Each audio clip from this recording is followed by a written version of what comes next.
자, 그러면 어떻게 소통할 거냐? 예, 시간이 너무 많이 갔네요. 쭉쭉 가시죠. 막아서 안 된다는 거. 하버드대 웨그너 교수의 사고 역설 실험 다 아시죠? 흰곰 생각하지 마 그랬더니 뭐라고요? 흰곰이 계속 떠오르더라는 거예요.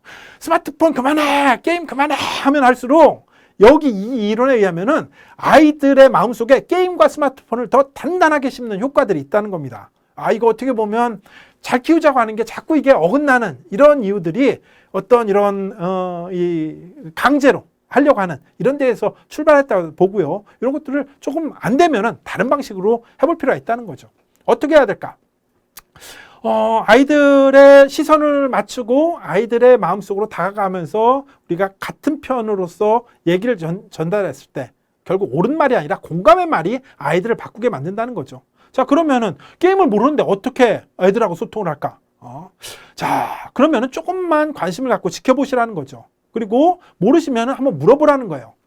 제 책을 읽으셨던 부모님이 어떤 이런 그 강평 중에 되게 재미있었던 게 숙제해라, 씻었니, 뭐 밥 먹어라, 맨날 이런 걸 하다가 제 책을 보시고 한번 물어봤대요. 야, 너는 게임 등급이 뭐니? 그랬더니 눈이 반짝반짝거리면서 실버인데? 엄마 그런 거 어떻게 알아? 그러면서 자기가 실버가 되는 얘기들을 하더라는 거예요. 다른 내 친구는 실버가 되려고 2년 동안 했는데도 이런데 나는 3달 만에 실버에 올라갔다고. 그러면서 애들이 다 나를 대단하게 봤다고 하면서 침을 튀며 얘기를 하더라는 거예요. 그 막내 마인크래프트 하는 애한테 야, 넌 지금 뭐 지고 있는 거니? 그랬더니 이건 건물인데 이런 거 어때 져야 되고 근데 쉐이더라는 패치가 있는데 이게 있으면은 더 멋지게 지을 수 있어. 근데 그런 것도 궁금해? 엄마한테 그렇게 물어보더라는 거예요.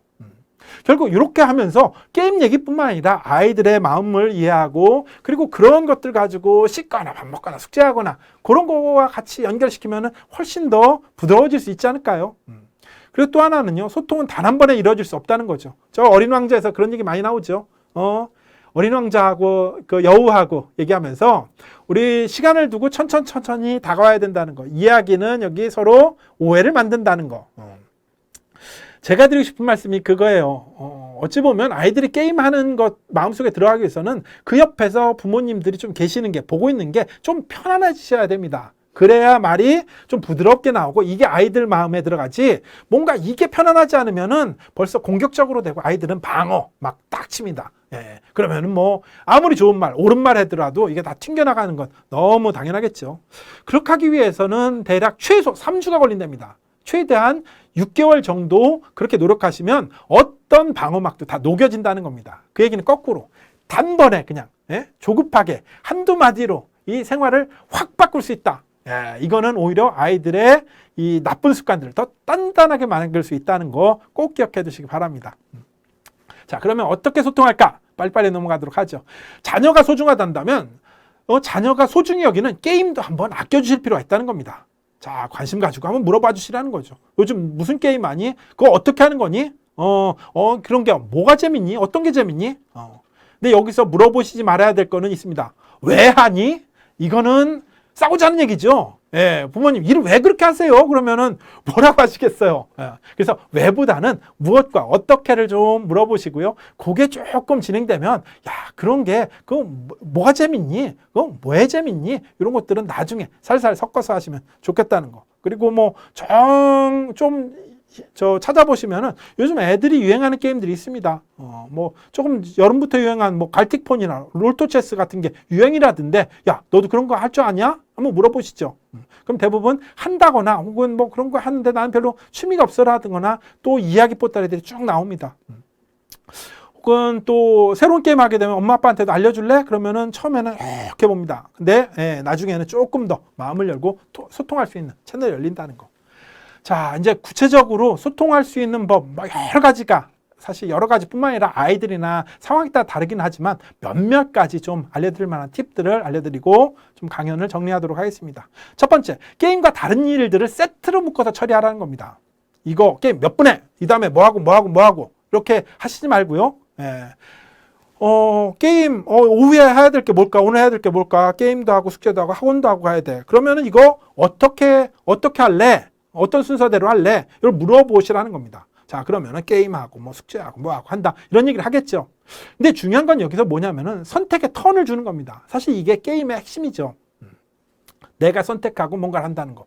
그러면 그 선택에 대해서는 책임감들을 느끼게 되고 조금 더 자, 그렇게 한다고 했는데 시간이 넘었네? 그러면은 시간 넘은 거 가지고 사실은 여기다가 뭐라고 하실 게 아니고요. 또 다른 측면을 한번 보시죠. 야, 집중력이 대단하네. 뭐 일을 할 때는 1시간도 못 하는데 야, 이거는 약속된 정해진 시간도 까먹고 이렇게 집중을 발휘해. 한번 요렇게 한번 해보시죠. 사실은 약간 비아냥거리시면 이게 효과가 없고요. 정말 이게 아무나 이렇게 하는 게 아니고요. 이게 대단한 능력들입니다. 근데 이렇게 됐을 때 지킬 것이냐? 대부분 못 지킵니다. 왜 못 지켜요? 어른도 재밌는 거 시간 못 지키는데. 더더군다나 이제 10살 남짓된 애들이 약속대로 착착착착 하면 얘는 어른이죠. 그러면 대부분 실패를 하는 게 너무 당연합니다. 그럼 중요한 거는 실패에 집중을 할 거냐, 성공에 집중을 할 거냐 하는 거죠. 실수보다는 성취에 폭풍 칭찬을 할 필요가 있다는 겁니다. 대략 97, 8번은 실패를 하고 한두 번 성공할 텐데 이때 야, 드디어 한 달 먹더니 초등학교 3학년 되더니 야, 드디어 게임 약속을 딱 지키네. 이렇게 한번 해보면은 아이들이 이런 재미를 붙여가지고 뭔가 자기의 어떤 효능감이나 유능감들을 느껴가면서 여기에 대해서 주도성들이 늘어난다는 겁니다. 그래서 뭐 완전히 달라지냐? 그러진 않습니다. 99개, 8개가 93개, 2개 되고 그게 이제 88개, 6개 되면서 이게 자라나고 아이들이 능력이 커가는 거, 어른이 되는 거 아니겠습니까? 자, 그런 점에서 실제로 이거는 게임이나 스마트폰 문제가 아니라 아이들이 자라면서 배워야 될 역량들을 게임이나 스마트폰을 통해서 길러나간다라고 생각하시면 조금 더 아이들의 하는 것들을 좀 더 관대하게 바라보시고 좀 더 부드러운 소통을 하실 거라고 생각됩니다. 그리고 또 하나는요, 게임 속의 인정과 존중을 게임 밖으로 확장하라는 겁니다.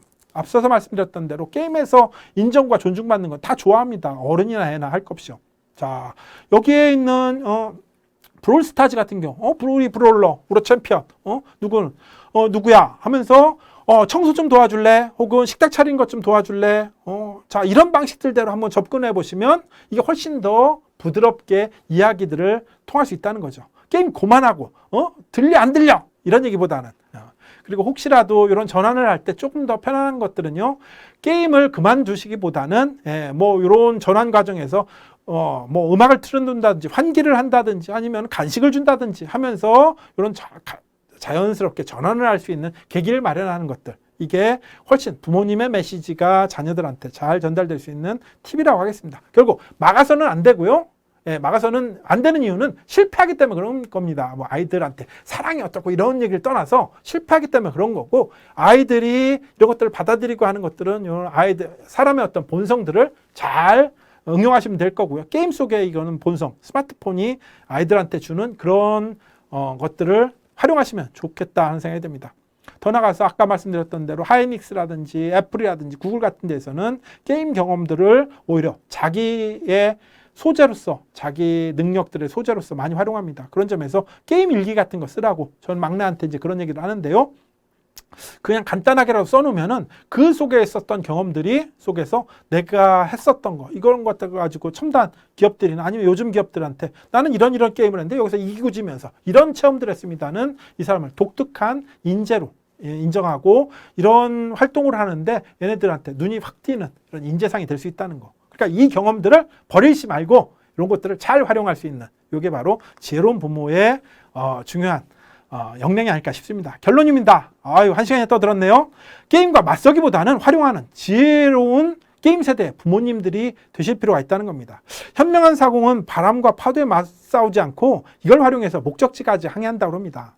자, 앞으로 스마트폰을 넘어서 VR 기기, 첨단 기술로 가는 아이들의 미래에 지금 게임하고 스마트폰 한다고 해서 이거하고 싸우시지 말고요.